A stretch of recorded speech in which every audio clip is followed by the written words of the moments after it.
5 de setembro de 1977. Uma sonda do tamanho de um carro saiu da Terra viajando a 61 mil quilômetros por hora. Quase 50 anos depois, ela ainda está funcionando. E continua indo embora. Fala pessoal, bem-vindos ao canal.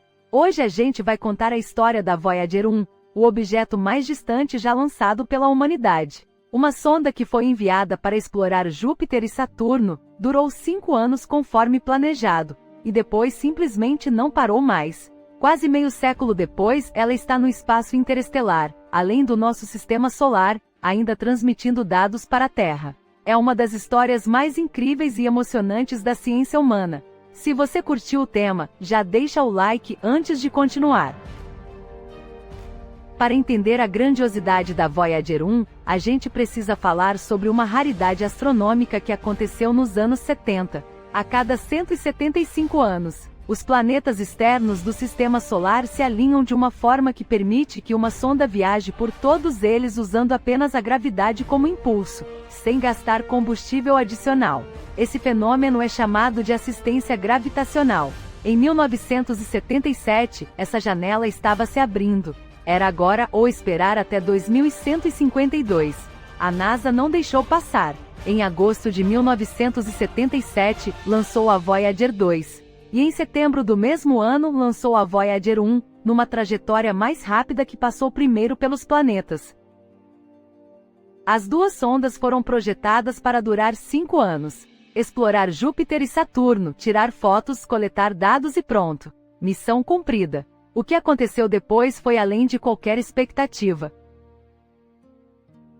Em março de 1979, a Voyager 1 chegou a Júpiter. O que ela encontrou lá mudou a astronomia para sempre. Descobriu os anéis de Júpiter, que ninguém sabia que existiam. Fotografou com detalhes inéditos a Grande Mancha Vermelha, aquela tempestade gigante que dura séculos. E descobriu vulcões ativos na Lua e Io, a primeira vez que a atividade vulcânica foi encontrada fora da Terra. Numa única passagem reescreveu o que sabíamos sobre o maior planeta do Sistema Solar. Em novembro de 1980 chegou a Saturno, e foi lá que aconteceu uma decisão que mudaria o destino da missão. Para estudar melhor a Lua Titã, que cientistas suspeitavam ter uma atmosfera densa e possivelmente oceanos de metano líquido, a Voyager 1 precisou fazer uma manobra que a jogou para fora do plano dos planetas. Uma trajetória sem volta. Ela nunca mais poderia visitar Urano ou Netuno, mas os dados de Titã valeram cada quilômetro. A Lua tinha mesmo uma atmosfera densa de nitrogênio, mais grossa que a da Terra. Décadas depois, a missão Cassini-Huygens confirmaria lagos e rios de metano em sua superfície, tornando Titã um dos lugares mais fascinantes do Sistema Solar. Depois de Saturno, a Voyager 1 simplesmente continuou. Sem planetas pela frente. Sem nada para visitar. Apenas o vazio crescente entre ela e o Sol. Os engenheiros foram desligando instrumentos um por um para economizar energia, à medida que os geradores de plutônio iam perdendo potência. 4 watts por ano. Um número pequeno, mas que ao longo de décadas vai somando. Em fevereiro de 1990, a NASA fez algo extraordinário. A pedido do astrônomo Carl Sagan, girou a câmera da Voyager 1 de volta para o Sistema Solar e tirou uma foto panorâmica. Numa das imagens, aparece um pontinho azulado quase invisível, um grão de poeira num feixe de luz. Era a Terra, fotografada a 6 bilhões de quilômetros de distância. Sagan chamou essa foto de ponto azul pálido e escreveu um dos textos mais poéticos da ciência. A Terra é um palco minúsculo numa arena cósmica vasta. Todos os impérios, todas as guerras, todos os reis e escravos, todos os heróis e covardes, todos os santos e pecadores que já viveram nesse grão de poeira suspenso num raio de sol. Nossa pretensão de ter alguma posição privilegiada no universo é desafiada por esse ponto de luz pálida. A foto gerou uma perspectiva que nenhuma filosofia ou religião havia conseguido dar com tanta clareza. Quando você vê a Terra como um pontinho insignificante no vasto escuro, algo muda dentro de você para sempre. Depois da foto, a câmera foi desligada para sempre, economizando energia. Um grão de poeira num raio de sol. a Voyager 1 continuou sua viagem silenciosa para longe do Sol. E ao longo das décadas seguintes, os engenheiros foram desligando instrumentos um por um para economizar a energia que os geradores de plutônio iam perdendo. 4 watts por ano. Um número pequeno, mas que ao longo de 50 anos vai somando. Em 2012, algo que nenhum objeto humano jamais havia feito aconteceu. A sonda cruzou a heliopausa, o limite onde o vento solar do nosso Sol para de dominar e começa o espaço interestelar, o espaço entre as estrelas. Pela primeira vez na história, um objeto construído por seres humanos saiu do sistema solar. Em 2018, a Voyager 2 fez o mesmo, por uma trajetória diferente, tornando-se a segunda. As duas sondas são hoje os únicos objetos humanos no espaço interestelar, e são também os objetos humanos mais velhos ainda em funcionamento. Hoje, em 2026, a Voyager 1 está a mais de 25 bilhões de quilômetros da Terra. 168 unidades astronômicas. O sinal de rádio que ela transmite, viajando à velocidade da luz, leva mais de 23 horas para chegar até nós. E esse sinal é incrivelmente fraco, equivalente a menos de 1/1000º da energia de uma lâmpada comum. Para captá-lo, a NASA precisa usar múltiplas antenas gigantes combinadas ao redor do mundo, a chamada Deep Space Network. A taxa de transmissão de dados é de apenas 160 bits por segundo. Para ter ideia, isso é equivalente à internet discada dos anos 90. Com essa velocidade, baixar uma foto de boa resolução levaria horas. Mas é o suficiente para os dados científicos que a sonda ainda coleta sobre o espaço interestelar. Campos magnéticos, ondas de plasma, raios cósmicos. Informações que nenhum outro instrumento humano consegue obter, porque nenhum outro instrumento humano está lá. Entre maio de 2025 e fevereiro de 2026, a principal antena capaz de se comunicar com as Voyagers ficou offline para manutenção.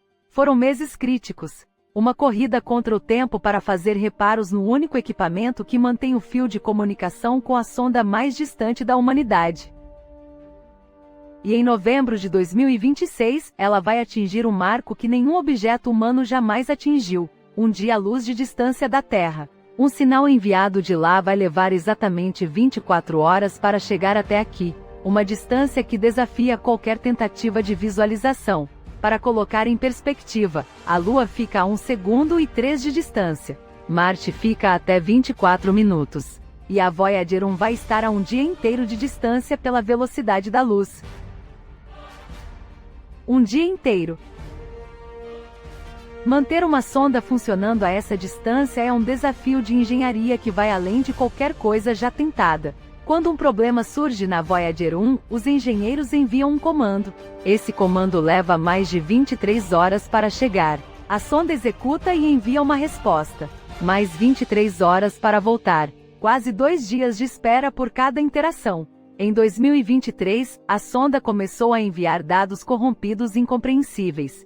Por meses os engenheiros trabalharam para descobrir o que estava errado, sabendo que cada tentativa de correção levava quase 2 dias para ser testada. Descobriram que um chip de memória havia falhado. A solução foi reescrever o código de computador para funcionar sem aquele chip. Um trabalho de paciência e criatividade sem precedentes. E funcionou. A sonda voltou a transmitir dados normalmente. A equipe da Voyager no laboratório de propulsão a jato da NASA é composta em grande parte por engenheiros que não nasciam quando a sonda foi lançada. Eles aprenderam a programar em linguagem de computador dos anos 70 para poder consertar algo que seus pais não viveram para ver. A bordo da Voyager 1 existe um objeto chamado disco de ouro. É um disco de cobre banhado a ouro, com instruções de reprodução gravadas nele, contendo sons e imagens da Terra. Saudações em 55 idiomas, incluindo português. Sons da natureza como vento, a chuva, pássaros e baleias. Músicas de diversas culturas, incluindo Bach, Beethoven, Chuck Berry e músicas folclóricas do mundo todo.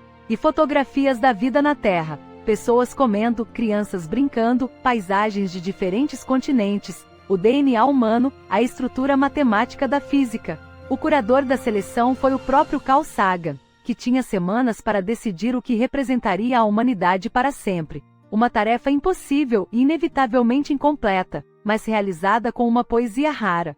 A probabilidade de alguém encontrar esse disco é astronomicamente pequena. O espaço interestelar é quase completamente vazio. Mas a ideia de que ele existe, que carrega a essência da nossa civilização numa jornada eterna, é profundamente poética. É o equivalente a escrever uma carta que você sabe que provavelmente nunca será lida, mas escreve mesmo assim, porque o ato de escrever diz algo sobre quem você é.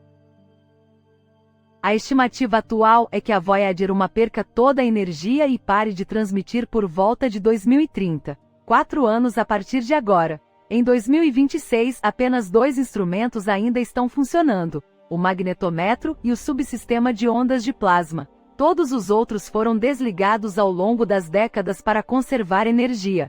Depois de 2030, a sonda vai continuar sua viagem em silêncio pelo espaço interestelar por bilhões de anos. Em 40 mil anos, ela vai passar a menos de 2 anos-luz da estrela Gliese 445. Não vai colidir. Vai apenas passar silenciosamente pelo bairro de outra estrela, carregando seu disco de ouro, sem nenhum humano a bordo para testemunhar. Nesse momento, o Sol onde nascemos será apenas mais uma estrela no céu daquela região do cosmos. O que você sente quando pensa nisso? Um objeto que nós construímos que vai continuar existindo por bilhões de anos depois que a humanidade inteira tiver ido embora, carregando nossa música, nossas fotos e nossas saudações em 55 idiomas? Me conta nos comentários, porque essa é exatamente o tipo de reflexão que a exploração espacial provoca e que não tem resposta certa. Só sentimento. Eu leio todos os comentários. Se você chegou até aqui, obrigado de verdade. Se esse vídeo te fez sentir algo, deixa o like, porque isso ajuda muito o canal a crescer. Você já assistiu os vídeos sobre o paradoxo de Fermi e a Apollo 11 aqui no canal? Vai lá depois, porque os 3 se conectam de uma forma muito bonita. A mesma humanidade que pousou na Lua em 69 e lançou a Voyager em 77, voltou à órbita lunar com a Artemis II em 2026, e tem planos de chegar a Marte. Cada missão é um elo numa corrente que começou quando o primeiro ser humano olhou para o céu e se perguntou o que havia lá. A jornada nunca para. Se inscreve, ativa o sininho, a gente tem muita coisa boa vindo por aí. Até o próximo vídeo. E lembre-se, o universo é enorme demais pra gente ser a única coisa interessante nele. Tchau.